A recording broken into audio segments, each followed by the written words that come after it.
Public transportation. This is the stuff of dreams. The stuff of heaven. When God was creating their most beautiful creations, they said, "Let there be public transportation," and among those angels were bikes. Low cost, no license needed, easy to learn, good exercise. This thing is really the most beautiful thing in existence. Oh, right. I live in America. Do you know how much I hate having to drive everywhere? They say it's the ultimate freedom, but they lie. I got my license when I turned 18, and yes, I got to go anywhere I wanted. The open road, wind in my face, world at my fingertips. It only cost all of my expenses. Gas, registration, insurance, the DMV. I'm tired of being shackled. This isn't freedom. I want out. In my time of desperation, I turn to bikes. So pretty much everyone learns how to ride a bike when they're young. I'm no exception. And if you don't know how to ride a bike, I'm just joking. I'm sure you have other talents. I also can't swim. So yeah, I had a bike. I knew how to ride it. And I was all over as a kid, exploring the streets. I started a kid bike gang, and I'm just kidding. Did you watch my last video? I just stayed at home online. I never went outside. That bike never saw the light of day. Whoa, wait, but I have an excuse. Whoa. American infrastructure sucks. No bike lanes, hell, even no sidewalks half the time. No shade, no protection. I'm out here battling these cars and losing. But sometimes it's inevitable. If you don't have a license, you got a bike. In my junior year of high school, because I had enough credits, I had the option to skip my first period, which meant more sleeping in for me. However, my mom couldn't drop me off that late because she had to go to work, so it was up to me to find my own way to school. I was full of so much hope. Man, this is gonna be great. I'm gonna get so ripped. I'm being so independent. So what was a 10-minute drive-by car turned into a 45-minute bike ride, and my high school was on an extremely massive hill that I had to climb up each day. My first time riding to school was to attend orientation. It was so hot that day, and I was kinda out of shape, that when I finally arrived to school and stood in line, and I had to take my yearbook photo right after too. It's okay, I still served. It was actually a pretty good picture. Heat stroke really brightens your cheeks.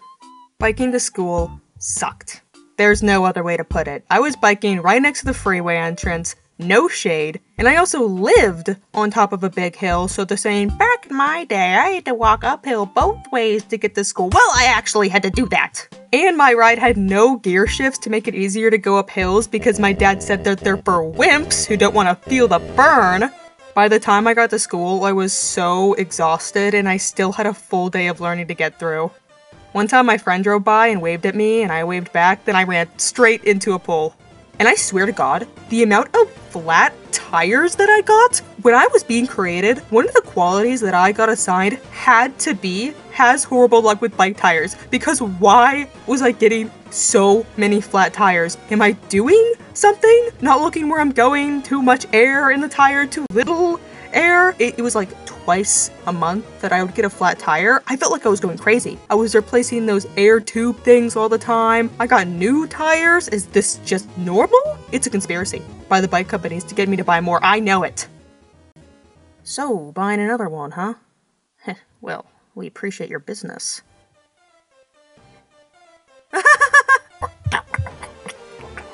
And American roads aren't just annoying to drive on, they're also really unsafe. One day I had to bike to my local dollar store to get some craft supplies, and of course I didn't have a sidewalk, so I was just on the road, but I see one of those indents to go into the parking lot. I turned to go into it, but those things are more designed for cars, so there's this ledge here. Normally not a problem, but since I was going at an angle, my tire had gotten caught on it. I topple over to my side, instinctively try to catch myself when... Yeah, I fractured my wrist. It was at a red light too, so everyone rolled down their windows and was asking if I was okay. Yeah, I'm fine, just a little fall. One thing that I had no idea about with fracturing bones was the nausea. The pain was bearable. I couldn't ride my bike, sure, but if the pain was in my wrist, then I can still walk and make it back okay. But going into that store, I felt like I was gonna throw up. But thankfully, I don't know what kind of malevolent forces were on my side that day because I actually, coincidentally, ran into my cousin, who was just at the store for their own reasons, and of course begged him to drive me back home. First and only time I've ever fractured something, and I strangely enjoyed the experience. 8 out of 10. I got to wear a brace, I felt so cool. I got out of a lot of mandatory labor. Writing notes was tough though, because I had fractured my dominant hand, but best of all, it meant that I didn't have to ride my bike to school anymore. It turned out that one of my friends had the same skip first period thing that I had and lived close, so I just walked over to her house and got rides from her. And it was bliss. So blissful that even when my arm healed, I just kept getting rides from her. I tasted the good life and you can't make me go back. I still love bikes, it's just this world, it isn't built for us. Although, a little while ago, I got my hands on an old electric bike for free, it's definitely a lot easier to ride. Wow, it's just, this bike in particular is so unbelievably heavy that I feel like I'm gonna topple over whenever I make turns, and I can't topple over again. I'm currently saving up for a good quality electric bike to have adventures with. Since I still like bikes, it'll unfortunately never replace my car, as everything for me is just way too far away for it to be convenient. American infrastructure. You know, I've been in those cities where they have separate bike lanes and trees and no stupid arm fracturing curbs. It's amazing. Do you know how many of my problems would be solved if proper public transportation infrastructure like this was built everywhere? Come on, America. Are we really gonna let the Danish be better than us? But look at this. They're beating us. As Americans, we need to band together and show the world what true freedom really is.